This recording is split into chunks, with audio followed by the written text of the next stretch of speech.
Boum, tchac, boum, boum, tchac. Bienvenue sur à peu près une heure. Yeah.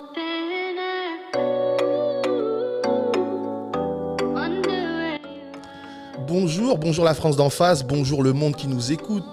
Je vous retrouve pour un nouveau rendez-vous, un podcast vidéo, l'à peu près une heure, après l'à peu près 20 heures sur les réseaux sociaux où je décortique l'actualité très rapidement. Là, on vient se poser avec un invité pendant à peu près une heure pour discuter un peu de lui, de son parcours. Et aujourd'hui, on reçoit pour la première, et je vous avoue que je suis plutôt flatté, honoré, c'est peut-être même beaucoup pour lui, il trouvera peut-être que les mots sont trop forts, mais pour moi, c'est très bien pour cette première de recevoir un auteur, un écrivain, appelez-le comme vous voulez. Il a écrit Debout payé, il a écrit Camarade Papa, et on le retrouve aujourd'hui avec son 3e roman qui s'appelle Black Manu. Et aujourd'hui, pendant à peu près une heure, on va discuter avec Goz. Bienvenue sur à peu près une heure. Yeah. Bonjour Goz. Bonjour, à peu près Cyril. C'est vraiment Cyril. Ouais, je me suis même pas présenté. Je fais pas bien les choses. Merci Goz de me tendre cette perche. Moi, c'est Cyril. Je suis journaliste et aujourd'hui, comme vous le venez de l'entendre, je vais vous faire un petit podcast avec Goz qui vient de me faire une belle passe D. Goz l'auteur, merci pour cette première et merci d'être notre invité. Je suis pas auteur, je suis écrivain. Là. Écrivain. C'est quoi la nuance et la différence pour toi entre un auteur et un écrivain ? C'est la différence entre le vent et la matière. Auteur, c'est du vent, quoi. Ça passe partout, ça fait du bruit, ça descend les températures et tout ça. Moi, je pense que je suis quelque chose de tangible, qu'on peut toucher. Clairement, j'écris, voilà, je suis un artisan. Je suis, comme Léonard de Vinci, qui n'était pas un artiste ou un auteur. Et donc, du coup, c'est en tant qu'artisan que tu as fait ce livre, Black Manu. Absolument. Et combien de temps ça t'a pris, justement, parce que les artisans travaillent beaucoup, en général, et souvent, parfois, pour une reconnaissance moindre, pas tous, mais voilà, ça arrive. Combien de temps pour ce bouquin ça t'a pris combien de temps ? Ah bon, ça dépend à partir de quel moment on commence à compter le temps. En fait. Ouais. Est-ce qu'on compte le temps à partir de la première pensée ou à partir du premier jet ? Moi, je me fabrique des structures d'abord. J'ai toujours des histoires, j'en 50 histoires d'avance, mais je me fabrique d'abord des structures. D'accord. Parce que je considère que, comment te dire ? Je considère que on est tous capables de raconter des histoires. Je considère que le lecteur, là, il est aussi intelligent que moi.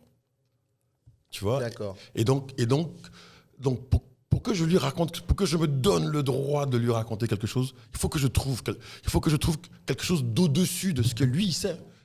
Et ça, je ne peux pas le trouver dans seulement juste les infos que je lui filer, cette espèce de connaissance qui tombe d'en haut. Non, je ne peux pas faire ça puisqu'on a la même intelligence. Donc moi, ce que je dois lui proposer, c'est quelque chose de joli, de beau, une structure originale, de particulier, de singulier.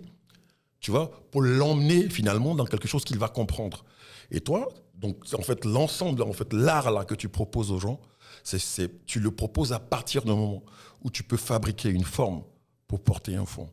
Et ben justement, tu le décris très bien, car dans ce livre, Black Manu, que je remontre si on ne le voit pas, je vais faire comme Ardisson à l'époque, c'est une structure très particulière, moi que j'ai plutôt appréciée, c'est-à-dire que c'est des chapitres très courts, où en un chapitre, en réalité, on est quand même plongé dans une histoire qui nous emmène quand même assez loin, je trouve, enferme dans l'imaginaire, dans la manière dont tu parviens à raconter, à observer la société dans laquelle on est dans ce bouquin. Pour les gens qui ne l'ont pas encore lu, Black Manu, c'est l'histoire d'un junkie d'Abidjan qui débarque à Paris dans les années 90, même fin 90. C'est ça. Parce que en fait, il y a un artiste qu'il admire et qu'il adore, avec qui il correspond depuis quelques années, qui s'appelle Gun Morgan. Et donc Gun Morgan lui écrit voilà comment éventuellement arriver à Paris, tu peux me retrouver. Et donc lui, il part et il arrive à Paris. Et donc on est dans un monde de marginaux, plutôt de drogués parfois, de gens qui essayent de se battre pour s'en sortir avec ce qu'ils peuvent trouver, avec les moyens du bord. Et j'ai trouvé, voilà, je l'ai dit tout à l'heure, mais j'ai trouvé la structure vraiment très intéressante. Et pourquoi tu t'es intéressé à cette histoire-là et aux marginaux, en particulier aux marginaux de Paris, de Belleville, tout ça? Qu'est-ce qui fait que tu as eu envie de parler de ces gens-là? Bon, déjà, je vais définitivement t'arracher de la bouche, t'enlever de la bouche le mot marginal. Tu vois, il faut enlever ce genre de choses de ta tête. C'est marginal, underground, tu vois, les trucs comme ça. Il faut enlever ça, en fait, parce que les gens définissent des normes. On ne sait pas trop à partir desquelles. Tu sais, qui a décrété ce qui est au milieu pour que tu dises que ça, c'est la marge? C'est la façon de vivre, mais on vit tous de la même manière, en fait. On cherche tous à s'en sortir, y compris les camés. C'est pas des marginaux, c'est juste des hommes. Ils sont pas en dessous de la France, ils sont pas underground, ils sont dans un monde à côté du nôtre, en fait. Et donc moi, ma récurrence, c'est souvent de donner de la visibilité à des invisibles, ceux que vous ne voyez pas, comme par exemple dans Debout Payé, des vigiles, ou bien les petites mains de la colonisation dans Camarade Papa, ou bien là, justement, des gens qui vivent à côté d'une réalité, on va dire, voilà, qui vivent à côté d'une réalité, qui se fabriquent eux-mêmes leur réalité. Et donc Belleville, pourquoi j'ai choisi particulièrement Belleville? Pas seulement parce que j'y ai vécu, hein, parce que Belleville, en fait, c'est une structure très intéressante de quartier où il n'y a ni trop, ni pas assez. Par exemple, dans le 18e, souvent c'est trop quoi. C'est trop rebeu, trop renois. Dans le 16e, c'est trop riche. Dans le 12e, c'est trop bobo. Ou bien c'est trop commercial, la République, etc. Mais Belleville, en fait, c'est une mini-nation. Il n'y a pas trop de renois. Il n'y a pas trop de rebeux. Il n'y a pas trop de Chinois. Il n'y a pas trop de bobos. Il n'y a pas trop de pauvres. Il n'y a pas trop de riches, etc., etc. Et donc, en fait, c'est un endroit, c'est particulier, quoi. Ça veut dire que les gens, depuis longtemps, ils ont trouvé une espèce de marge de négociation de l'espace géographique à travers leur propre réalité sociale. Ça, c'est une drôle de phrase, hein, mais bon, ça sonne un peu comme ça, mais c'est ça le truc, en fait. Et c'est ça. Et donc, pour moi, c'est l'hommage au communautarisme. Ah oui, carrément. Ah bah oui. C'est un mot tendu en France. Mais ça, c'est vous qui le tendez. Moi, ça ne me pose pas de problème. La France s'est bâtie sur le communautarisme. D'accord. C'est le communautarisme, la capacité des gens à être entre eux. Les Bougnats à Paris, ils étaient entre eux. Les Bougnats, c'est les Auvergnats. Les gars du Sud-Ouest, ils étaient entre eux. Les Strasbourgeois, là, ils étaient entre eux. C'était le lobby des ramoneurs, etc., etc. Ils étaient entre eux. Parce qu'ils n'ont pas d'autre moyen d'attaquer le monde. Ouais. Et le pays devient une nation quand tous ces communautarismes arrivent à négocier leur espace vital ou bien leur activité, etc. Tu vois? Ouais, je vois. Et aujourd'hui, là, en fait, c'est devenu un drôle de mot, c'est devenu une espèce d'injure. Parce que, bon voilà, le discours derrière, il est clair, quoi. Oui, donc, ça veut dire quoi, la France d'aujourd'hui? Ça veut dire quoi? C'est quoi le modèle de la France? C'est quoi la France uniforme? C'est quoi le modèle? C'est le Berrichon? C'est le Strasbourgeois? C'est le Toulousain? Non. Une nation est en permanence en mouvement. Et c'est ça qui est intéressant. Et d'ailleurs, plus tu superposes des communautés, plus tu fabriques une nation riche. Non, mais c'est assez juste. J'aimerais que certains dirigeants français pensent ça, parce que moi, pendant très longtemps, je me suis toujours dit, mais la France, elle a une chance énorme. C'est-à-dire dans le sens où il y a différentes communautés qui peuplent ce pays-là. Si vraiment elle était dans une optique d'intégrer tout le monde et donc de conquérir le monde, entre guillemets, je veux dire qu'elle aurait des gens, entre guillemets, des agents asiatiques, africains, arabo-musulmans. Enfin bref, donc en fait, elle pourrait vraiment dominer la planète, mais comme en fait, elle fait en sorte que quand tu te retrouves entre les tiens, c'est pas bien vu. Du coup, chacun reste dans son coin et finalement, on n'arrive pas à faire, pour moi aujourd'hui, je trouve pas, on n'arrive pas à faire nation, alors qu'en réalité, on devrait et on pouvait. Ta phrase clé, tu as dit, c'est pas bien vu. Donc, les gars, ils te balancent le mot, c'est du communautarisme. Ah, c'est pas bien vu. Donc, il y a deux types de gens qui voient le truc. Ceux qui te balancent ça, ils donnent l'information à tout le monde. Ayez peur. Ouh là là. Ils sont entre eux. Ils sont entre eux. Et ceux qui sont à l'intérieur, c'est putain, eux-mêmes culpabilisent. Ah putain, on a honte d'être ce qu'on est, justement. J'ai honte parce que mais j'aime pas le fromage. Tu vois? J'ai honte parce que je mange pas de porc. J'ai honte d'être ce que je suis, c'est scandaleux. Il faut arrêter ces bêtises-là. Il faut ramener la nation à ce qu'elle était. Il faut qu'ils arrêtent ces bêtises-là. Ce qui fabrique la nation, c'est justement l'égalité. C'est les lois qui fabriquent la nation. Les lois et la manière. Les lois fabriquent le droit. Tout le reste, c'est pas notre problème. Si je commets si je tue quelqu'un, on me fout en prison.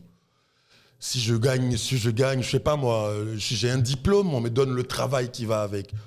Si je suis renvoyé de façon abusive, je peux rester en justice pour attaquer mon patron. Voilà, c'est tout le reste là. C'est ça que les politiques doivent garantir. C'est ça qu'ils doivent garantir. C'est pas des psychanalystes, c'est pas des psychologues. Ils n'ont pas à entrer dans l'état d'âme de ce que nous on doit être. D'accord ? C'est pas. Ils doivent nous garantir de la justice, de l'équité, L'équité. Tu fais du coup, vu que tu insistes sur l'équité, tu fais une distinction entre l'équité et l'égalité. Ah ben évidemment. Parce que évidemment, on n'est pas égaux. Et c'est ça qui est intéressant, en fait, on n'est pas égaux. Les gamins du 8e arrondissement ou de Neuilly, là, sur les bases de ce que c'est que la République, ce que c'est que l'école, ce que c'est que la capacité de donner et produire pour la nation, ne sont pas égaux aux gamins qui sont à Belleville. Moi, mes enfants ne partent pas sur la même ligne de départ que les enfants de Mohamed qui n'est jamais parti, qui n'a pas un seul livre à la maison. Ouais. Alors que la norme, ça va être l'école pour tout le monde d'ailleurs. Ça va être l'école. Donc voilà, on ne part pas sur la même ligne de départ. Et c'est évident. C'est ça, ils savent ça. Ils savent ça. Moi, je parle d'équité. Je ne parle pas d'égalité.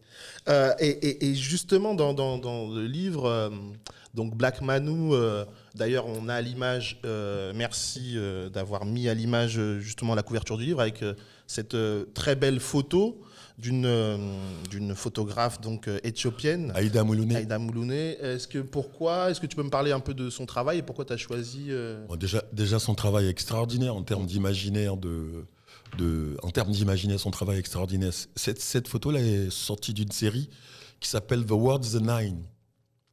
Et la série est complètement délirante, très, très travaillée, remplie de références. Et moi, j'adore le travail d'Aïda Moulouné, mais en plus, la phrase The world is a 9. Tu vois, le monde, c'est un 9, quoi. Ouais. Ça n'arrive jamais à 10. Le truc de l'imperfection, toujours derrière quelque chose, mais avec l'idée de parfaire quand même les choses. Moi, j'adore. Et puis, cette nana-là m'a parlé, en plus, sans savoir, c'est une espèce de gueule cassée aussi. D'accord. Comme Black Manu. C'est ce que j'ai dit. Parce que le modèle choisi. Nous, mon éditeur et moi, vraiment, on est tombé, on a flashé sur cette photo-là. On a dit, c'est ça. Après, c'est un petit détail d'édition et tout, mais moi, je trouve toujours dommage, même si je trouve original, du coup, cette 4e de couve qui n'en est pas une, et ça, je trouve ça bien, mais au final, on peut perdre cette jolie photo. Ah, mais il faut être responsable, mon gars. Tu gères ça. Déjà, je t'écris un bouquin, je te fais péter une putain de truc de superbe couve, et puis si tu la perds, tu veux que je fasse quoi encore? C'est comme ça que vous faites, et puis les politiciens vous parlent comme à d'être teubés, à d'être débiles. S'ils ont tendance à être paternalistes et tout ça. Ouais, je vois ce que tu veux dire. Mais on aurait pu au moins voir directement sans... Débrouille-toi. En tout cas, dans le livre, Black Manu, c'est effectivement un personnage, tu parlais de La vie est un œuf, qui est plein d'imperfections, et pourtant il a un cœur... pourtant, comme si c'était une contradiction. On peut très bien être imparfait et être quelqu'un de naturellement bon, et c'est ce qu'on retrouve avec lui, et notamment quand il décide d'aider sa compagne plus ou moins à ouvrir un magasin de produits exotiques, avec derrière un espèce de restaurant. Les Ivoiriens, vous dites souvent maquis, c'est un maquis? Bah ouais, c'est un maquis. Voilà. Nous, au Cameroun, on dit plutôt le circuit. Ouais. C'est le même principe. C'est le même principe. Mais moi, j'aime bien maquis, en fait, parce que maquis, de toute façon, ça vient du maquisard. Hein. Ouais. Parce qu'à l'époque, je crois que les alcools forts étaient interdits un moment pendant la colonisation. Et donc, comme tu vois, ce sont des pauvres qui nous ont colonisés. Hein. C'est pas les gars du 16e arrondissement, c'est des Corses, des Bretons, des Galériens qui sont venus en Côte d'Ivoire au Cameroun. Voilà. Et donc, les Corses qui traînaient, ils prenaient le maquis, en fait. Oui, d'accord. Donc, c'est de là que ça vient, à peu près. Donc, l'endroit où tu te planques. Tu te planques. Ouais. Et pourquoi avoir voulu justement mettre ça en avant? Parce que c'est un truc que quand on est d'origine africaine ou africain, on connaît tous ces endroits ou ces appartements parfois avec des restaurants informels où tu viens, tu bois, ça discute et ça parle fort. Et je trouve qu'on retrouve bien ça dans comme la manière dont tu le décris, notamment ce côté où ça parle fort. Et pourtant, il n'y a pas vraiment d'embrouille. Et moi qui ai grandi donc, dans une famille africaine, j'ai souvenir que quand mon père et mes parents organisaient des réunions à la maison, moi j'étais parfois dans ma chambre et ça parlait tellement fort que je pensais qu'il y avait une bagarre. Et t'arrives finalement, non, ils sont juste en train de discuter souvent politique. Et notamment, on retrouve ça dans le bouquin. C'était important pour toi de retranscrire cette réalité des Africains de Paris? Alors, moi je n'ai aucune prétention de retranscrire quoi que ce soit. Je pense que c'est quand tu choisis un décor et tu le travailles. D'accord? Et la réalité, là, c'est le lecteur qui la fabrique dans sa tête. Qui fait coller ça avec des choses qu'il a déjà vues, qu'il a déjà entendues. C'est en cela que, en fait, le travail, c'est de la collaboration d'intelligence entre le gars qui écrit et puis le gars qui lit. Tu vois, Black Manou, il est comme beaucoup d'Africains quand il arrive en France. Ce sont des gens qu'on considère comme sans passé, en fait. Comme s'ils n'ont jamais existé. Tu vois, ils n'existent pas parce qu'ils n'ont pas de papier, déjà. Ils n'ont pas de papier, ils se débrouillent, ils fabriquent leur vie. Et donc, lui, et puis, ils fabriquent leur vie d'une manière assez drôle, d'ailleurs. Souvent, ils fabriquent leur vie en obéissant aux clichés que la société dans laquelle ils sont là leur donne eux-mêmes. Par exemple, quand tu ouvres un magasin qui s'appelle quelque chose exotique, c'est quand même bizarre. Parce que l'exotisme, c'est ce qui vient d'ailleurs. Mais toi, tu fais déjà ça. Et c'est des gens comme toi, pour lesquels il n'y a rien d'exotique, qui vont venir dans cette boutique-là acheter, tu vois. Donc, on est déjà dans l'imaginaire on fabrique, tu vois, on obéit à leur imaginaire, à ceux qui sont autour de nous, la majorité qui nous regarde comme des êtres bizarres. Les gens se refabriquent, ils se reconstruisent quand ils viennent ici. Ils se reconstruisent une réalité et on n'invente rien ex nihilo. Donc, on appelle les références qu'on a. Black Manou, quand il ouvre ce truc-là au fin fond du magasin, comme lui-même il dit il n'a pas la prétention d'un restaurant, il n'a pas la prétention d'un bar. Ce qu'il sait, c'est que cet endroit-là, il vend de la nostalgie. Voilà. C'est ça son plan, il vend de la nostalgie. Quand les gens vont se retrouver là-bas, quand ton père invite ses copains à la maison et que tout le monde parle fort, ils sont dans la nostalgie. Et c'est ça le truc, il y a du blues dedans, c'est presque triste. Toi, tu sais pas ce que c'est en tant que gamin quand tu vois, mais eux, ils accomplissent quelque chose. Tu vois, toute la semaine, ils vont partir au boulot, se faire piétiner par des gens qui ne sont pas forcément meilleurs qu'eux, ni pires, ni meilleurs. Ils vont se faire piétiner par la société, par la vie, par le fait que voilà, ils n'ont quasiment pas d'identité. Et tu sais, le pire dans l'histoire, c'est que même quand tu as des papiers, la République efface définitivement ton passé. Si tu étais mathématicien, c'est fini, c'est mort. Tu as tes papiers, il va falloir que tu fasses une formation de quelque chose. Tes diplômes, non, c'est fini, c'est mort. Si tu étais, je sais pas moi, chauffeur, enfin, tu vois, ici, tu vois, donc les gens, ils redeviennent les petites mains du patronat français, du petit patronat français.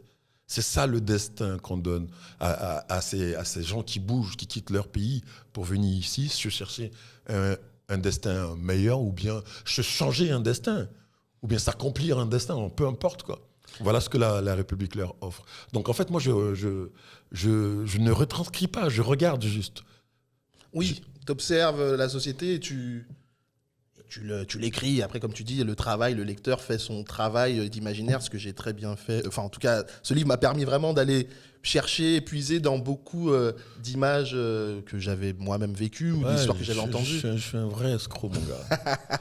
Mais en tout cas, je fais de moitié de phrase et toi, tu finis la phrase. Ouais, c'est intéressant, intelligent, je trouve, parce que pour parfois ceux qui ont peut-être du mal à se mettre à la lecture, moi je pense beaucoup à ça, parce qu'il y a beaucoup de gens qui, la lecture, ça leur parle pas. Je trouve que ce livre, particulièrement par la forme dont tu l'as construit, les chapitres très courts, peuvent permettre à des gens qui sont pas forcément toujours sensibles à la littérature de rentrer dans le livre. Et en plus, c'est un vrai voyage, en fait, parce qu'on suit donc ce Black Manou pendant tout le bouquin, qui retrouve des anciens amis, on va dire, d'Abidjan, comme Lascader, qui le retrouve alors qu'il le croyait, il le croyait mort, et finalement il est là, et qui va l'aider aussi, ce Lascader, qui est dealer, mais... Enfin bref, je ne vais pas spoiler tout le livre parce qu'il y a énormément de choses, et donc j'invite vraiment les gens à le lire, mais j'ai bien aimé ce voyage dans Paris. Et aussi, on fait un petit passage en Côte d'Ivoire aussi. Ouais, je lui restitue son passé, en fait. Voilà, je lui restitue son passé à travers... Tu sais, il y a un truc qui est redoutable ici quand tu arrives et que tu n'as pas de papier. Donc, c'est l'équivalent de 90% des gens. Personne n'a de papier, hein, tu sais. Ouais. Quand tu viens. Mais tous les papiers sont bons quand tu viens. Tu sais, les consulats de France à travers le monde donnent des visas touristes, des visas d'affaires. Tu sais, à des paysans sonenké, à des marchands peuls, à des kenneurs abidjanais, à des débrouillards camerounais. Tu vois, ils donnent les visas. Ils donnent les visas dans les ambassades. Ils donnent les visas. C'est compliqué à avoir. Ouais, hein. c'est difficile. Mais les gens ne viennent pas à la nage ici. Hein. Ouais. Ah ouais. Non, mais je suis d'accord. Les gens ne viennent pas à la nage. Ouais.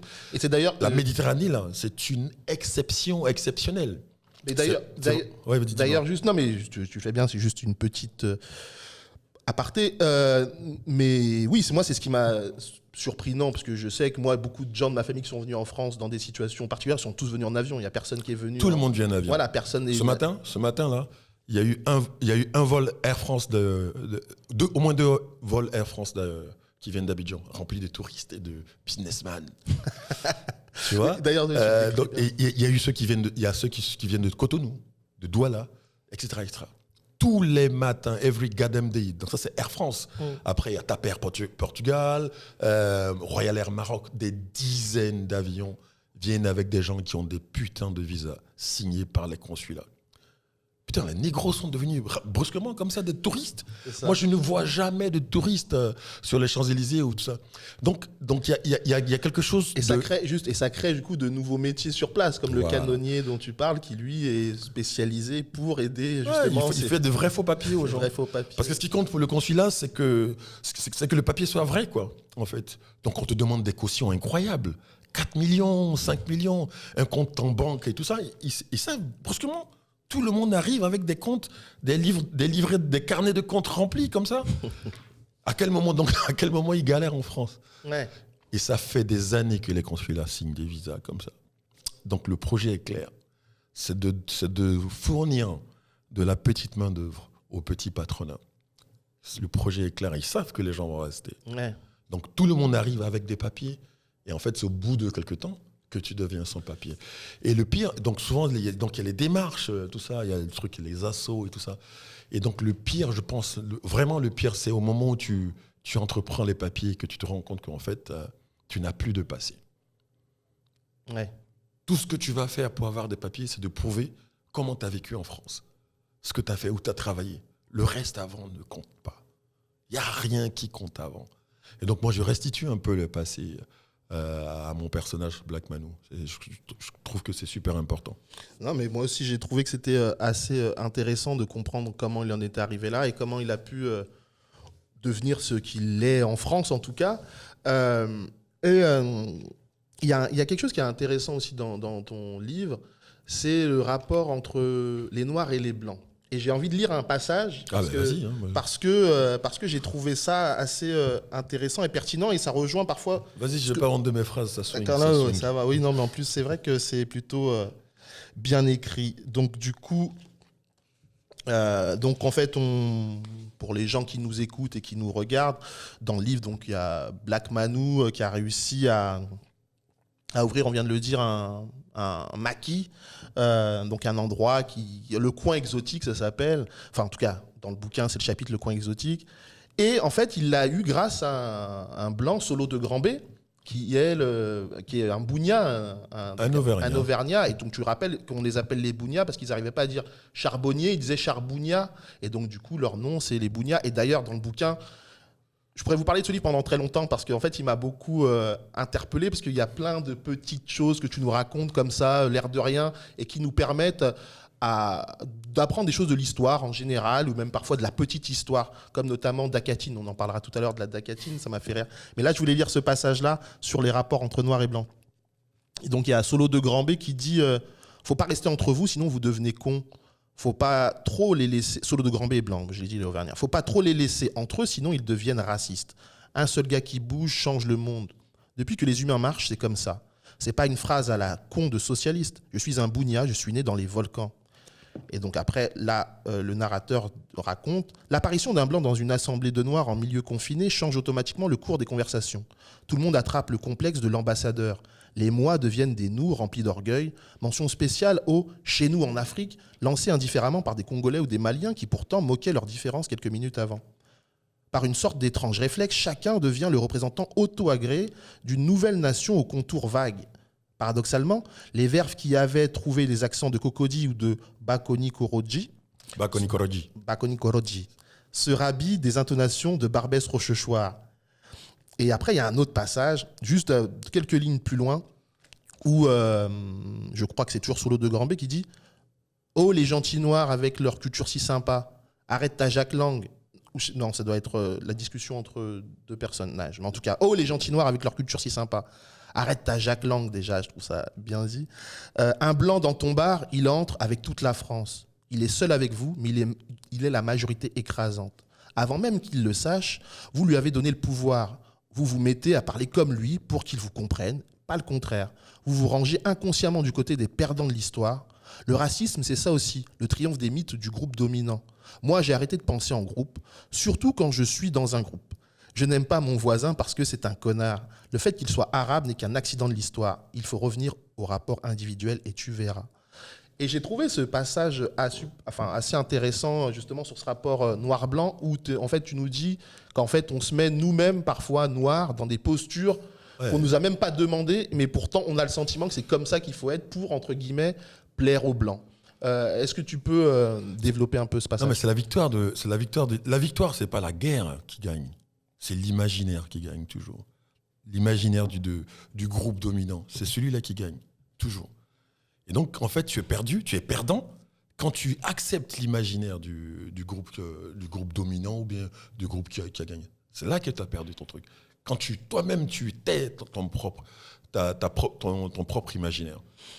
La défaite commence là. Donc, bon, là, c'est typique. Hein, en France, ici, dans un coin, quoi, vous êtes 17 noirs. Quand un seul blanc rentre, ça change tout. Ça change tout de suite les rapports. Et ça se voit. Hein. Ah non, je suis d'accord. Ça se voit. Donc surtout quand personne ne le connaît. Mais bizarrement, tu vois, quand on le connaît, personnellement, tu sais, il ne sera pas ami avec tout le monde. Il aura fait son propre casting, d'une part, et les autres aussi auront fait leur propre casting. L'adopter ou pas l'adopter, quoi. Donc tu vois, le combat, en fait, c'est un combat d'imaginaire. C'est un combat qui se passe, en fait, qui est immatériel, en fait. Là, on accepte souvent la situation dans laquelle on est. On finit par accepter, on finit par ne plus trop se battre. Mais parce que toi, en plus, tu as un discours, tout ce qui est sur la couleur et tout ça, où tu dis que tout ça n'est qu'une fiction. Le noir, le blanc, comme tu l'as dit tout à l'heure aussi, je crois... non, tu l'as pas dit, mais je t'ai entendu le dire ailleurs. Quand un blanc débarque, le premier blanc qui a mis le pied à Bassam... Il a tout niqué. Ouais. Il a tué son histoire. Il a tué Vercingétorix. Mais il ne sait pas ça encore. Pourquoi ? Explique-moi. Mais parce que désormais, il a rencontré quelqu'un d'autre. Donc, et c'est réciproque. Hein. Le premier noir qui le rencontre, il a tué Soundiata Keita direct. Hein. Donc en fait... on fabrique une nouvelle histoire à deux, toujours. Il y a l'histoire qu'on a fabriquée chacun de son côté. Et au moment où on se rencontre, il y a une troisième. Là naît l'enfance. C'est une nouvelle civilisation qui naît. C'est fini. Il n'y a plus que le tam. Il n'y a pas plus que le tam-tam. Il n'y a pas que le voilà, c'est les deux. Et le vrai problème, la vraie question, c'est que en fait, souvent, en Afrique, on a l'impression qu'on est les perdants de l'histoire. Moi, je pense exactement le contraire. Mais vraiment, Ah ouais, vas-y. sincèrement, je pense exactement le contraire. Parce que justement, je t'ai dit, le combat, c'est un combat d'imaginaire. Et nous sommes issus d'une civilisation de l'immatériel. Tout est dans le cloud. Nous, on n'a pas construit Notre-Dame. Ça, c'est du hardware. Tu vois, nous, on n'a pas construit, tu sais, les trucs là, les machins, tous ces, les voies, les viaducs, on n'a pas construit ça. Nous, tout est dans le cloud, c'est-à-dire dans le ventre des gens, dans la religiosité, dans l'arythmie, dans la contremétricité. Tu vois, tout est dans le casse. Ça, donc, tu n'as besoin de rien, d'aucun support. Tu es dans le cloud. Ouais. Attends, je finis. Vas-y. Je te laisse. Tu n'as besoin d'aucun support. C'est ça notre civilisation. Au départ, là, avant que commence l'esclavage et tout ça. Et d'ailleurs, quand on prend les négros, on les arrache de force là-bas, et qu'on on piétine leur dignité, on les enchaîne, on les fout par fond de cale pour les envoyer à travailler là-bas, en Amérique. Quand on fait ça, mais quand on humilie quelqu'un à ce point, qu'est-ce qu'il fait? Il se recroqueville sur ce qu'il a de plus profond, de plus fort en lui. Donc, le cloud. Ouais. Et en plus, nous, notre système opératoire, notre operating system, là, ce sont les nanas. Donc, Ah bah oui, c'est les femmes. L'Afrique est matriarcale. Ils vont dire, il y a plein de gens qui vont discuter, mais au final, c'est là-bas qu'on va tomber. Et la maman fabrique de l'horizontalité, de la négociation comme ça. Le papa, le patriarcat, fabrique de la hiérarchie. C'est de l'Inde jusqu'en Bretagne, là, c'est des Indo-Européens. C'est une autre civilisation. Nous, là, c'est autre chose. Nous, on est dans l'immatériel, dans la mer, etc. Donc, quand tu ramènes des mecs, quand tu arrives ici, tu ne peux pas t'imaginer ça. Tu ramènes des mecs comme ça en Amérique et que tu les accompagnes avec leurs femmes en te disant ce sera des organes reproducteurs des mecs. Tu as perdu l'histoire, mon gars. Ouais. Attends, Vas-y, j'ai pas vas-y. fini. Tu as perdu dans l'histoire. Tu sais pourquoi? Parce que tu es parti avec le logiciel qui va faire tourner le truc. Le mec, en plus, les gars deviennent complètement schizo parce qu'ils ne sont pas là. Ils sont à la plantation et les nanas sont à la maison. Dans le camp. Et elles élèvent les enfants, c'est elles qui donnent l'éducation, c'est elles qui donnent le ventre, c'est elles qui donnent la tête, c'est elles qui ramènent tout aux enfants. Les mecs, ils ne sont pas là. Ils sont en train de chanter dans les plantations là-bas. Et toute l'Amérique, tous les Antilles, là, ils pleurent leur maman. Ils cherchent leur maman. Tous. Parce que le contraire n'existe pas. À la limite, c'est le maître, c'est le blanc qui nique la femme noire. Mais le contraire n'existe pas. Exceptionnel. Oui. Ça n'existe pas. Ça n'existe. Si quand ça existe, on tue tout le monde. Tu vois? Et donc, ils sont tous les enfants de leur maman.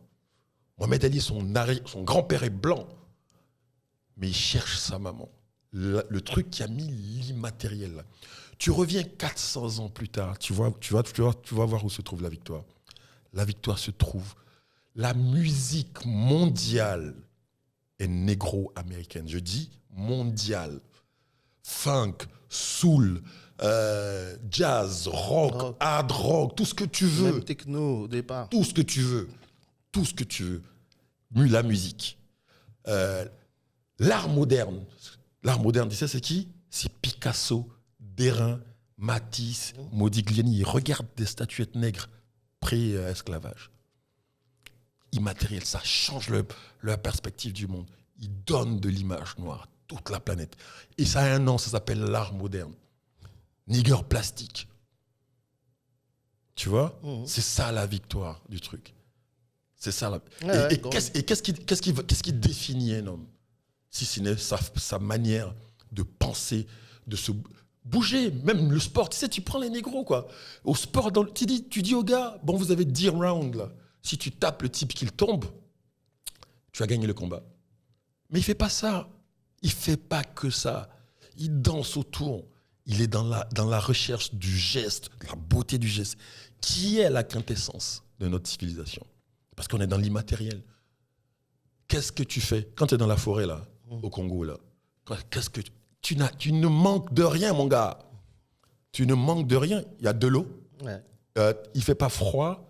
Je sais pas, tu ne manques de rien. C'est la civilisation de l'abondance. Tu ne manques de rien. Pas dans les Pyrénées, hein. Ça rigole pas, il faut que tu fasses pète les bêtes et tout ça. Ça tout pousse là-bas chez les négros. Ouais, c'est vrai. Tout pousse. Donc, qu'est-ce que tu fais quand tu as tout? Et comme dit mon oncle, c'est la vraie nourriture bio là-bas. Ouais, non, mais laisse le délire bio. Qu'est-ce que tu fais quand tu as tout à apporter? Qu'est-ce que tu fais? Qu'est-ce que fait un homme qui n'est pas obligé de courir pour chercher à manger?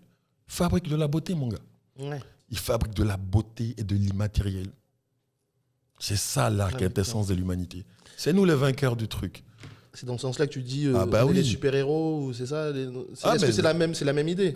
Non, mais l'idée du Superman africain que je suis, elle va encore plus loin en disant moi, j'ai gardé le truc des anciens, là. J'ai gardé le truc de la grand-mère. J'ai gardé les contes mandingues. J'ai gardé le Tourou des BT.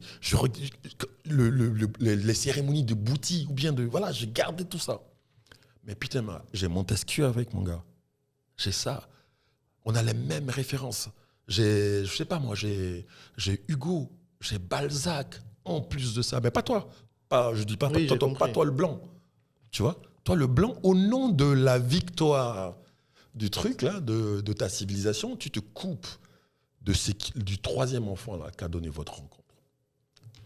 Donc du coup, nous, on est vraiment dans le troisième gosse, là. Et toi, du coup, ce troisième enfant, à partir de quel moment, justement, toute cette culture dont tu parles française, là, les Montesquieu et les Hugo et tout ça, à partir de quel moment ça rentre, justement, dans ta vie à toi? L'école, la République. La République. Attends, moi, je casse beaucoup de trucs dans ta tête. Vas-y. Ça, je sais que je pète beaucoup de trucs dans ta tête et dans la tête de tous les gens qui écoutent. L'Afrique, là, a appris à parler français en même temps que la France. Écoute-moi très bien. Vas-y, ouais, je t'écoute très très bien. L'école publique obligatoire, machin, jusqu'à 15 ans, là, c'est la fin du 19e siècle. Troisième République. Avant, ça veut dire que personne ne partait à l'école. Sauf les enfants de bourgeois, qui pouvaient se transmettre des codes, une culture et blablabla. Personne ne parlait français, sauf la grande bourgeoisie, qui partageait cette langue-là. C'est leur langue à eux. L'occitan, c'est pas la langue des bourgeois français. Tu vois? Ouais. Le Strasbourgeois, là, il parle pas la même langue que le gars à Paris. À Marseille, c'est même pas la peine. Tu vois? Tu vas en Bretagne. Ouais, Bretagne, bien sûr. Personne. Donc, c'est la fin du 19e siècle. C'est quoi? Ça correspond à quoi? Ça correspond au début de la colonisation, de l'introduction de la culture coloniale en Afrique. Et donc, qu'est-ce qu'ils font? Quand ils commencent à voler 2-3 trucs, là, du bois, du palmier à huile, quelques minéraux, ils ont besoin de gens sur place là-bas. Ils ne colonisent pas, en fait.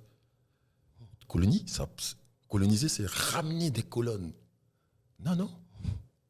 Ils ne colonisent pas, ils fabriquent un corps. Ils fabriquent un commerce, ils fabriquent un imaginaire. Commerce, c'est économie, fabriquer une économie, c'est de la culture. C'est rien de bien concret. Donc, tu vois? Donc, ils ont besoin de gens là-bas sur place. Donc, ils reproduisent l'école.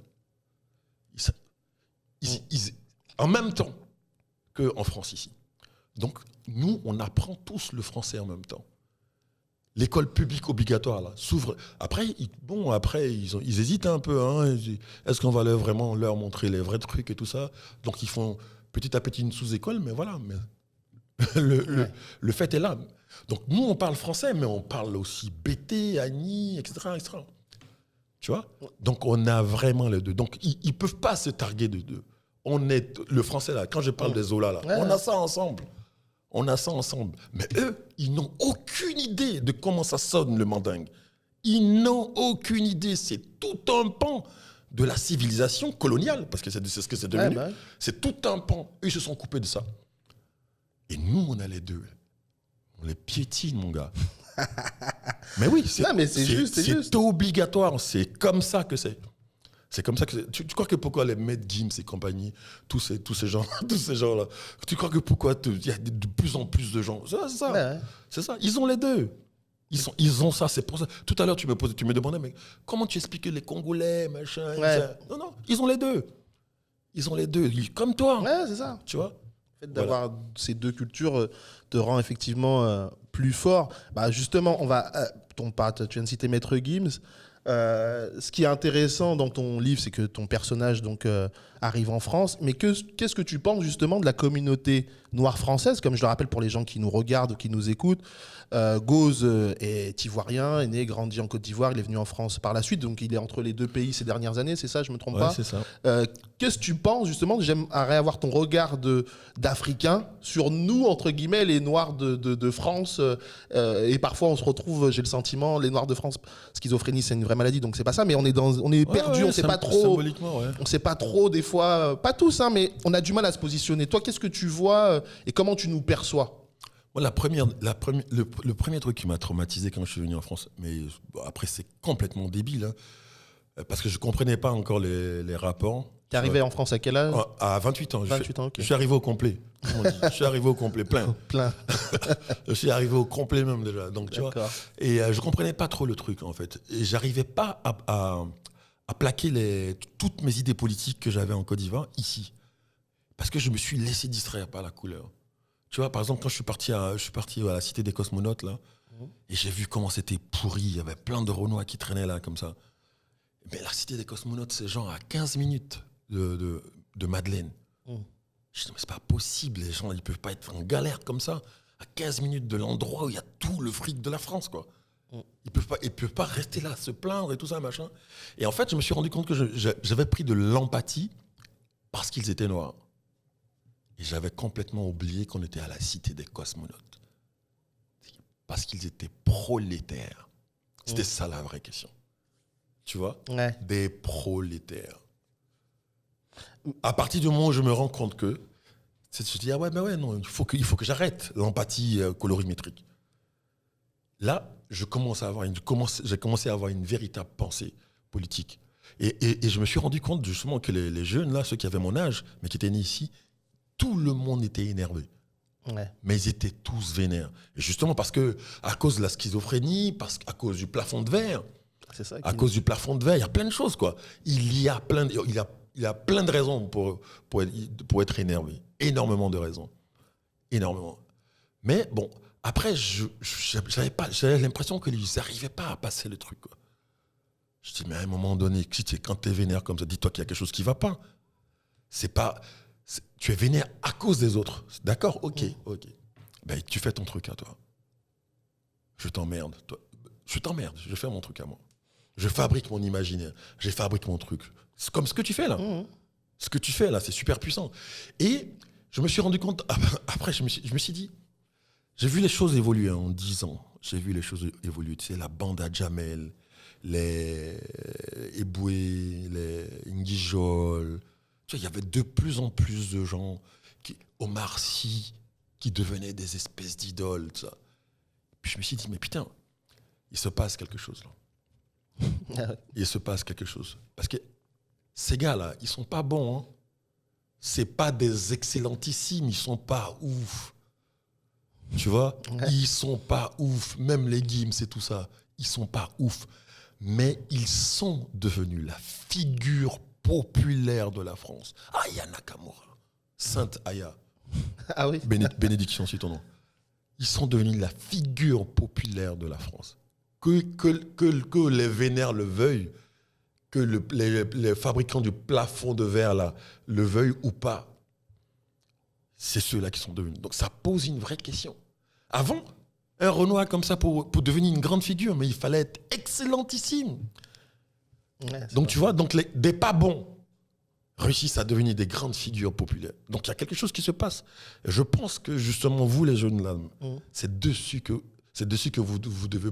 C'est-à-dire que trouver une nouvelle légitimité. On vous dit, ok. Donc voilà, bon, c'est bon, on peut faire notre truc aussi. Et petit à petit, on est en train de défoncer les choses sans qu'on se rende compte. Il faut vraiment prendre conscience de ça.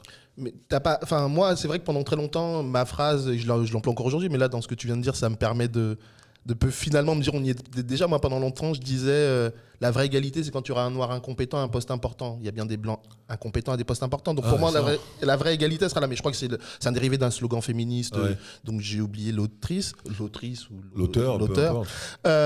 Mais du coup là dans ce que tu dis, on serait en fait dans cette période là, c'est-à-dire qu'on est face à des gens qui font la culture populaire française, ils sont pas d'après toi, excellentissime. Pour certains, je te rejoins. Et pourtant, c'est eux qui sont aujourd'hui la figure de la culture pop, culture populaire française.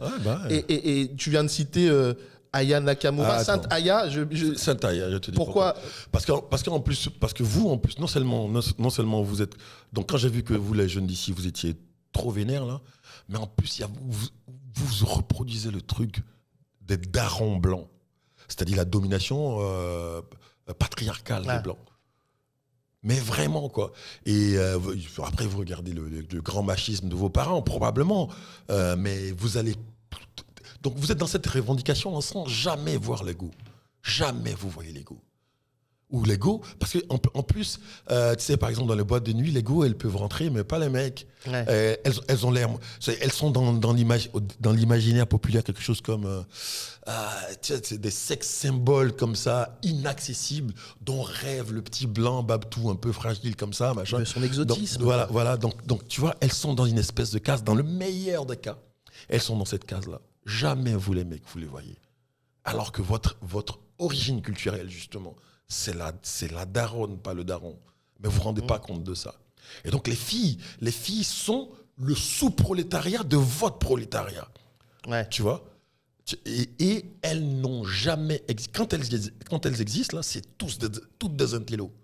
Toutes. Ouais, c'est vrai. Ah ben ouais, elles sont sorties du truc. Elles sont devenues des blanches comme les autres. Tu vois ? On gomme toute origine sociale. Rien. Il n'y a pas de pauvres, il n'y a rien. Donc c'est la tantille arabe, la tantille noire, sa fille, la grande sœur qui est toujours dans son coin. Tu vois. Et Aya vient tout péter. Elle vient tout exploser. Elle ne fait pas semblant d'aimer Juliette Gréco, elle n'en a rien à foutre. Elle ne fait pas son Abdal Malik, là. Elle n'en a rien à foutre. Tu vois, elle arrive avec l'accent de son milieu populaire. Avec les pratiques de son milieu populaire. Elle vient avec ses sœurs. Avec ses mots aussi. Avec ses mots, tu vois. Et elle arrache tout. Elle met sur la carte de l'imaginaire français. La femme prolétaire, noire ou arabe, elle pointe un truc. Boum. Bien fait pour vos gueules. Tu vois. Et sans compromis. Et c'est beau. Et la révolution se passe là comme ça. Mais sans que vous vous rendiez compte. Ouais, mais on se rend pas compte des mêmes limites pour certains. On peut critiquer justement l'arrivée d'Aya Nakamura ou dans un autre genre. Ouais, moi, j'aime pas du tout la musique de Gims, mais qu'est-ce que j'aime ce qu'il représente. Ouais. Voilà. Je suis d'accord. Tu vois, Aya, elle a un vrai truc. Ouais, moi je suis. Autant j'ai moins. Enfin, Jaja, j'ai bien aimé, mais mon morceau préféré d'Aya Nakamura, je fais mon coming out ce soir, c'est Comportement. C'est un de ses premiers singles et c'est celui que je préfère d'Aya Nakamura. Donc, t'entends dire que c'est la Sainte Aya, j'étais pas allé aussi loin dans l'analyse, mais je la trouve très pertinente et très juste. Et quand tu dis que les femmes sont le sous-prolétariat de nous, les hommes déjà prolétaires, c'est complètement ça. On est dans une ère où, par exemple, la femme noire ou la femme racisée, comme c'est le mot à la mode un peu en ce moment, elle est souvent rejetée, limite, pas ostracisée, c'est peut-être un mot fort, mais par les hommes de leur propre communauté. C'est-à-dire que des hommes noirs, les premiers souvent qui critiquent la femme noire, par exemple sur les réseaux sociaux, c'est souvent des hommes noirs, c'est assez triste, alors que comme tu l'as très bien dit, notre référence réelle, c'est nos mères, c'est des fois nos tantes, ou nos grands-mères, ou nos grandes sœurs, quand on a des grandes sœurs, qui nous ont élevés, qui nous ont mis sur ce terrain-là pour nous faire avancer. Et donc je trouve que la manière dont tu présentes Aya Nakamura, qui vient tout péter là, c'est très juste et c'est très, très intéressant. Mais du coup, comme on a parlé de musique, on arrive bientôt à la fin de l'émission, mais on va à peu près une heure. À peu près une heure. Ça peut être moins, ça peut être plus. Voilà. Donc là, on va passer en musique parce que ce que j'ai dit tout à l'heure, mais je le répète, Black Manu arrive en France parce qu'il vient voir un musicien qui s'appelle Gun Morgan, un chanteur qui lui est un vrai personnage, qui a existé parce qu'il est décédé depuis, ivoirien, chanteur ivoirien. Et on va écouter justement un petit extrait d'un morceau de Gun Morgan. Et après, Ghost, tu nous parleras un peu de qui il est et pourquoi tu as tenu à ce qu'il soit dans ce roman.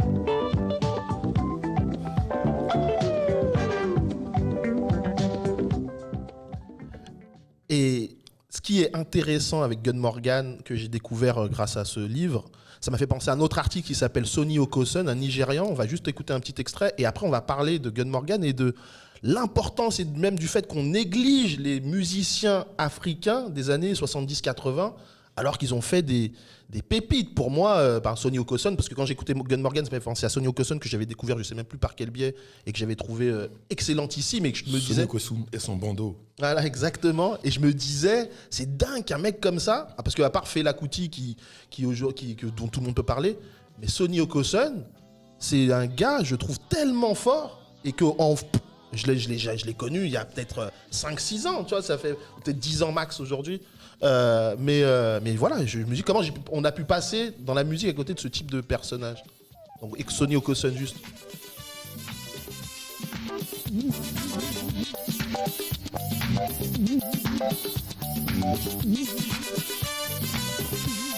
Yes, like it.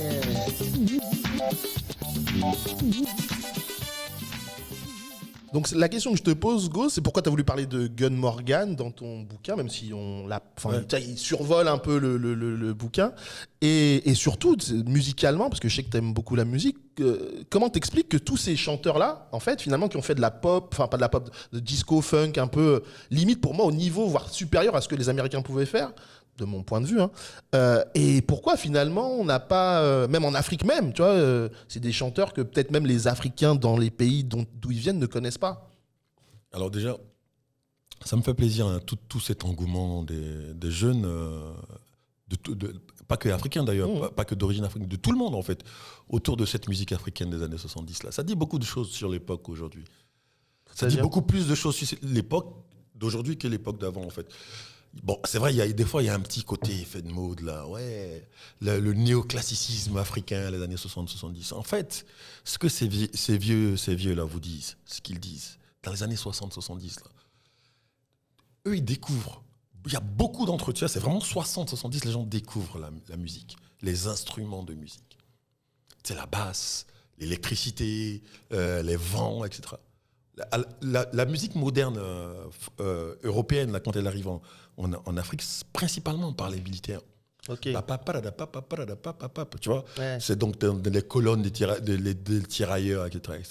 Tu vois, okay. Et même ici, en Europe, l'électricité arrive quand ? Années 50. D'accord. Faut jamais mettre les trucs. Faut pas séparer les trucs. C'est les années 50. La basse électrique, là. C'est la guitare, ouais. L'électricité dans la guitare, c'est les années 50, 60. Tu vois ? Donc, en fait, à cette époque-là, toute la planète découvrait de nouveaux instruments. J'ai dit bien toute la planète, au même moment. Tu vois, d'accord. Ils s'en prenaient pas, c'est fini, les violons. Si, il y a des violons et tout ça. Mais les gars, ils découvrent ensemble, en fait.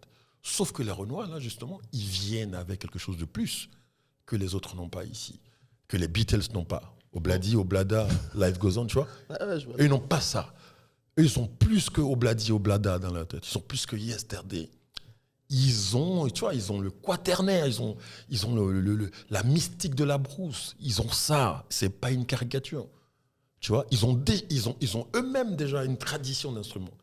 Et surtout, donc quand ils se réapproprient ces instruments nouveaux-là, donc ils s'inventent une modernité qui est la leur, sans limite. Il n'y a pas de canon radio, il n'y a pas de canon marketing. Ils sont en freestyle, sans limite. Fela Nicolas Pokuti, là, il est sans limite. Il fait son truc. Sonny Okosun, King Sonny Ade, les High Life, ils sont sans limite. Déjà, d'ailleurs même, des fois, ils reprennent les classiques, les morceaux. Ils imitent. Ce qui est dingue, ils imitent les Américains noirs. Tu vois, ils imitent leurs enfants. Ouais, c'est vrai. Tu vois, et la musique afro-cubaine et tout ça, ils imitent ça. Ça donne la rumba. tu vois. Ouais. Mais ce n'est pas le truc des Cubains là-bas. C'est le truc, c'est patiné de congolisme. Ah, c'est juste. Tu vois ce que je veux dire? Ouais, complètement. Et donc, ils n'ont pas de limite.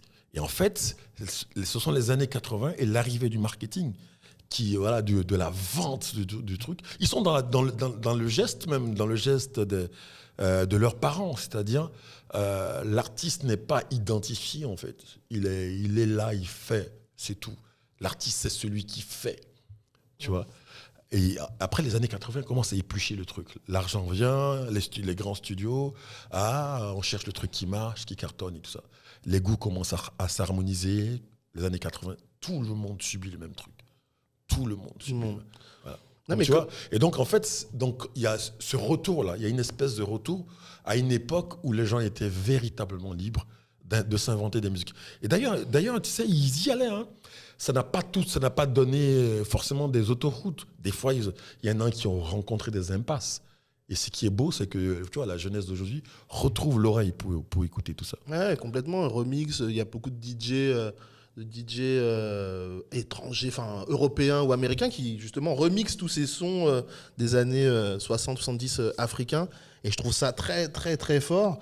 Avant de terminer, parce que j'ai un petit questionnaire à te proposer juste après, qui s'appelle Ivoirian Kids. Comme tu es ivoirien, je vais te faire qui tu choisis entre les deux. Mais avant ça, ce qui m'intéresse rapidement, c'est toi et comment tu vis et comment tu as vécu finalement le succès en fait par rapport à ton premier livre de Boupéillé qui raconte ce que peut voir un vigile et comment le vigile peut vivre et cette reconnaissance finalement qui t'arrive dans ce pays qui est la France. Comment toi tu l'as vécu? Est-ce que c'était parmi tes rêves d'auteur, enfin d'écrivain, pardon, ou est-ce qu'au final ça t'est tombé dessus et t'as surfé entre guillemets sur tout ça? Non, et moi je suis préparé pour faire des bons trucs. Dans quel sens? Par rapport à tout ce qu'on vient de se dire. Mais ouais, mais bien sûr. Mais tu vois, j'ai pas l'impression de tomber du ciel, en fait. On dit quand tu vois le ver de terre dehors, c'est que ça fait longtemps qu'il creuse. D'accord. Tu vois. Et moi, quand j'écris de Boupéillé, par exemple, je l'ai pas écrit en France, je l'ai écrit à Ferkessédougou, à 600 km d'Abidjan. Ok. Je me suis posé. Donc, j'ai vraiment pris de la distance physique, du recul intellectuel et tout ça, pour pouvoir écrire ça. Et donc, du coup, j'ai fait comme les anciens, là. Je ne me suis pas mis de limite. J'ai inventé une structure que je savais particulière. Tu vois, c'est facile d'écrire, de se regarder écrire. C'est ce que font la plupart des gens. Ils se regardent écrire les belles phrases et tout ça, machin. Non. Moi, je me suis dit, bon, il faut que je trouve un truc, quoi. Je fais comme les vieux, là. J'en ai rien à foutre, je vis pas de ça. J'en ai rien à foutre. Il faut que je trouve le truc qui marche. Donc, j'invente ces aphorismes-là, dans lesquels c'est une forme particulière de Boupéillé. Et puis, j'y vais. Quand j'ai fini d'écrire, là, je relis, genre, un mois plus tard, je dis, putain, mon gars, ça, c'est un bon bouquin. Bon, c'est pas grave, il n'est pas édité dans 20 ans. Ça va cartonner. Parce que tu as trouvé un truc original. Je mets ça de côté. Tu vois? Okay. Et donc je suis déjà prêt à entendre que c'est un bon bouquin. Parce que j'écris comme le lecteur que je suis. Ok. Donc tu vois, ça m'est pas tombé sur la tête, quoi. Et pourtant, c'est venu. C'est pas venu. Enfin, ça a d'abord été un succès qui a surpris tout le monde parce que les gens. Ouais, mais parce que. Ouais, et après, les médias sont arrivés. Ouais. Tu sais quoi, il y avait un drôle de storytelling, ça me faisait trop rigoler, quoi. Globalement, c'était le grand noir qui a super sympa, grand noir costaud qui était vigile, qui a écrit un livre. Ouais, c'était ça. Tu vois, c'était ça, quoi. Donc, il y a le petit côté surprenant, là. Mais oui, mais ouais, en fait, t'es vigile et t'écris des livres. Mais je t'emmerde, mon gars. Moi, je me considère comme un écrivain, même avant mon premier roman. Donc, je suis un écrivain qui a écrit un livre à propos d'un vigile. Point à la ligne. Tu vois, vraiment, quoi. C'est juste la tête sur les épaules. D'accord. Tu vois, je sais pas. C'est souvent pas des bons en plus. Hein. Tu sais, les journalistes là, machin, ils lisent pas vraiment les bouquins. Il y en a beaucoup qui lisent. Les bons, tu les vois tout de suite. Ouais. Les bons, tu les vois tout de suite. Mais après, les gens qui surfent sur la vague et tout ça, il y en a plein. Tu vois, après, j'écris un autre roman, autre chose encore. Le héros de mon livre, de Camarade Papa, c'est un blanc. Okay. C'est un blanc pauvre, prolétaire du 19e siècle qui vient de la Creuse et qui va se chercher à Grand Bassam. Il va accomplir. Tu vois, il s'est dit, ah, voilà, c'est là-bas que ça va se passer pour moi. Ouais. C'est là-bas que je vais réussir. Tu vois? Enfin, c'est un tour de force intéressant justement de te mettre dans la peau d'un blanc du 19e C'est siècle. pas un tour de force. Non? On parle la même langue, on a la même culture. C'est quoi, Zola, Hugo, là? C'est pas un tour de force, c'est un personnage. Ou bien pour écrire sur les lesbiennes, il faut être lesbienne. Pour écrire sur les astronautes, il faut être astronaute. Tu vois? Ça, on pourrait parler très longtemps parce que justement, j'allais te dire, ça fait partie aussi des thématiques du moment. C'est-à-dire qu'en fait. Si tu dis appropriation culturelle, j'arrête le truc. Pardon. J'arrête ça tout de suite. D'accord. Mais justement, ça fait partie en ce moment des grands débats autour de tout ça. Il manque d'imagination, c'est tout. Mais du coup, tu m'as lancé une perche. Mais l'appropriation culturelle, c'est quoi ton point de vue? Je te dis qu'il manque d'imagination, je ne parle ok. pas de ça. D'accord. Je ne parle pas de ça. Je parle pas de ça. Tu sais, on invente peu de choses. Hein. On invente. Tu sais, même quand les gens ils écrivent de la SF, là, c'est toujours des trucs de. C'est surtout toujours basé sur la réalité. Harry Potter, c'est l'école des sorciers, là. C'est l'école des bourgeois. C'est Polytechnique. Ouais. Oui, bien sûr. Tu vois, c'est pas, on n'invente rien en fait, on fait ce qu'on veut. Il faut libérer les imaginaires comme les musiciens africains des années 70. Il faut pas se mettre de limites. Il faut absolument pas se mettre de limites. Et puis voilà, donc, et l'imaginaire là, l'imaginaire, l'intelligence, c'est la chose qu'on partage le plus en tout. C'est pas le contraire, c'est pas la connerie qu'on partage. Ah ouais, moi j'allais plutôt te dire que le point commun de tout le monde dans l'humanité, c'est la bêtise. Non, le point commun, c'est l'intelligence. Arrête d'écouter les gens dehors. D'accord. Tu vois? Le point commun, c'est l'intelligence, cette société-là. Même que ça marche, hein, tu sais. Ça marche très bien, mon gars. Ça marche. Nous, les négros, on n'a pas inventé la prison, par exemple. Mais ça marche. Ça marche. Ça marche. Les gens sont intelligents. Ils ont besoin de propositions. Tu vois? Parce que c'est facile de flatter les bas instincts. C'est l'intelligence qu'on partage le plus. Bah, je pense qu'on va terminer sur cette bonne note du fait que le point commun de tout le monde, c'est l'intelligence et non la bêtise, comme je l'ai dit. 2 minutes rapides pour l'Ivoirian Kids. Aloko poulet braisé ou garba avec atchéké? Ni l'un ni l'autre. Alors c'est quoi ton plat ivoirien que tu... Ce sont des plats coloniaux, ça. D'accord. Vraiment, okay. ouais, Je te fais confiance. Non, moi c'est le nanonkou. Le nanonkou, c'est quoi? C'est une sauce à base de feuilles, de jeunes pousses de baobab. Okay. Tu fais ça en 15 minutes avec du poisson séché, ça déchire tout. Parfait. Aloko, garba, tous ces trucs avec de l'huile raffinée, dite raffinée, tu sais, les trucs dorés là. Voilà, ça c'est de la fabrication de la maladie. Quoi. Mais ça déchire. Hein. Aloko c'est bon, mais c'est pas ça mon plat préféré. Bassam, Grand Bassam ou Cocody? Les deux. Les deux? Ouais, j'ai grandi un peu à Cocody et puis je vis à Grand Bassam. Houphouët-Boigny, Laurent Gbagbo ou Alassane Ouattara? Mais tu rigoles ou quoi? Tu cherches des problèmes là. Non, je cherche pas des problèmes. Okay, tu rigoles ou quoi? Ça y est, tu pouvais. Ok. Mais le Saint-Père Laurent. Ok. Ah bah ouais, mais moi je suis clairement de gauche. D'accord. Mais Houphouët-Boigny, c'est un drôle de personnage aussi que j'aime beaucoup. Tu sais pourquoi? D'ailleurs, qui est c'est lui le vieux dans le bouquin ou c'est? Bah oui, c'est lui le vieux. Je le décris un peu comme un fantôme. C'est un ancien communiste, mon gars. Ok. Et il a bâti la Côte d'Ivoire un peu à la communiste, tu sais. Parti unique, société d'État, investissement public dans la culture. Il a transféré la capitale dans son village, c'est ça l'histoire ou c'est pas? Ouais, mais ça et alors? Ouais, mais on est à Paris ici, c'est pas le village, c'est le village de qui ici? Mais non, laissez les gens là. Nous, on a 60 ans seulement. Hein. Eux, ici, là, on est dans un pays de sauvages. On est dans une civilisation de sauvages qui a commis quand même le plus grand massacre d'Homo sapiens sapiens de tous les temps, tu vois. Donc, faut pas prendre. Il faut relativiser. Faut pas te moquer des dictatures. On est dans un pays de Napoléon. Tu peux pas te moquer des trucs. Ici, là, ils ont poussé le délire très, très loin dans le grand n'importe quoi. Donc, nous, on est des apprentis. On se nourrit un peu d'histoire et de l'histoire. Très bien. Mais oui ou Arafat? Les deux. Mais moi, je kiffe Arafat parce que c'est un symbole aussi. D'accord. Tu vois, c'est parce que lui, c'est un symbole. J'aime pas du tout sa musique. En fait, si j'aime pas trop, j'ai 2-3 trucs que je kiffe. Mais tu vois, il a inventé un truc. Arafat, il a inventé un truc. Il a inventé une culture. C'est la dernière fois que quelqu'un a inventé une musique. Ok. Réfléchis dans toute l'Afrique.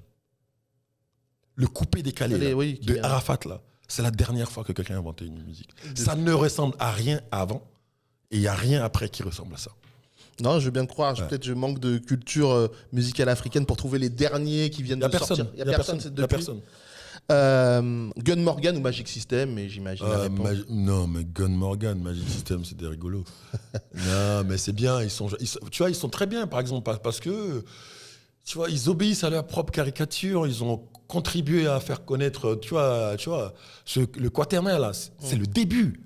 C'est le début du maître gimisme. Ouais. Tu vois, il faut jamais oublier ça. Hein. Premier Gaou. Ouais, Premier Gaou, c'est le début du truc de la prise de pouvoir dans l'imaginaire musical des Renois. Donc, il faut jamais oublier ça. Et c'est pas un hasard s'ils viennent de là-bas. Et donc, c'est parce que Premier Gaou est possible que toute la vague là vient derrière. Et même, on pourrait même remonter un peu plus loin pour les franco-français, on va dire. Parce qu'il y a eu un peu avant Premier Gaou, il y a eu Bissona Bisso qui a. Non, aussi... mais ça, c'est déjà des gens d'ici. Oui, des gens d'ici, mais bien sûr. Mais c'est pas. Mais là-bas, tu vois, donc ça ramène vraiment l'Afrique. Oui, d'accord, oui, je suis d'accord. Sans la caricature, hein. Ouais, c'est pas vrai. sans le Oui, truc. parce que c'est un son à la base qui est fait pas pour l'Europe, mais qui a finalement plusieurs années après explosé en France. Il y a plein de gens qui savaient pas que c'était même en français, quoi. Antou avisa, elle dit le Gaou à Berzéo. Tiken Jah Fakoly ou Alpha Blondy? Les deux sont chambés. Hein. Ouais. Tiken Jah, c'est un gros incohérent. Mais putain, qu'est-ce qu'il a fait de belles chansons, quoi. Ça, c'est vrai. Ouais, politiquement, il me fait chier, mais tu vois, tu sais, c'est le truc de le lièvre, là. Tu n'aimes pas ses oreilles, mais tu te dis, mais le gars court bien quand même. Voilà. Et Alpha Blondy, bon, déjà, c'est le papa de mon meilleur ami. Okay. Mais il y a ça, mais lui, là, tu vois, il ramène un truc que personne n'a amené, c'est le reggae. Personne, c'était inimaginable à l'époque. Tu parlais de gens qui courent, de lièvres qui courent. Là, on va passer au foot rapidement. Trois pareils. Drogba ou Yaya Touré? Champion du monde de tous les temps, Didier Drogba. Joël Thierry ou Roger Boli? Roger Boli, c'est un Français. Non, c'est Joël. Ok. Et donc, c'est la dernière foot, parce que Cannes 92 ou Cannes 2015? Les deux. Les deux? Oui, c'est 2 victoires, mais il y en a peut-être une que tu préfères. Une victoire, c'est une victoire jeune. En plus, au tir au but chaque fois. Attends, tu rigoles quoi? T'as pas vu le comeback là?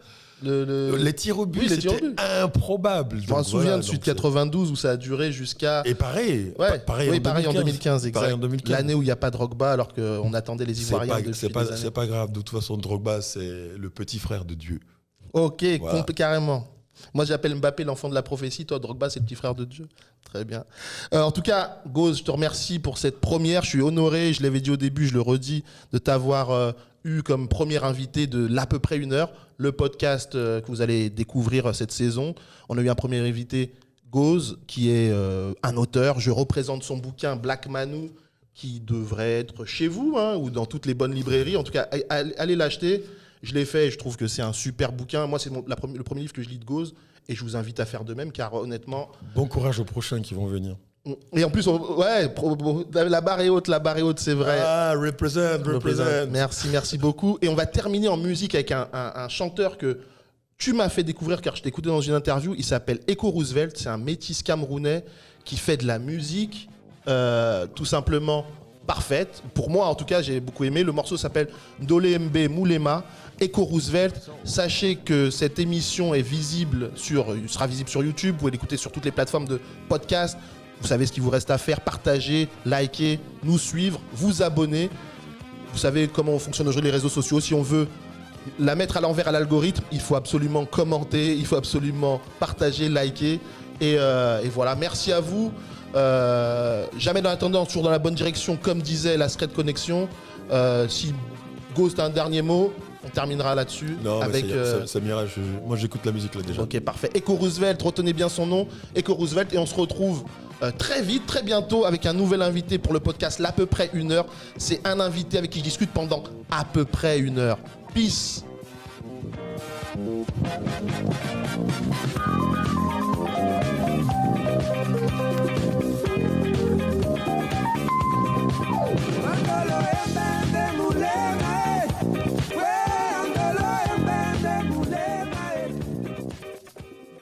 Bienvenue sur l'à peu près 1 heure. Yeah.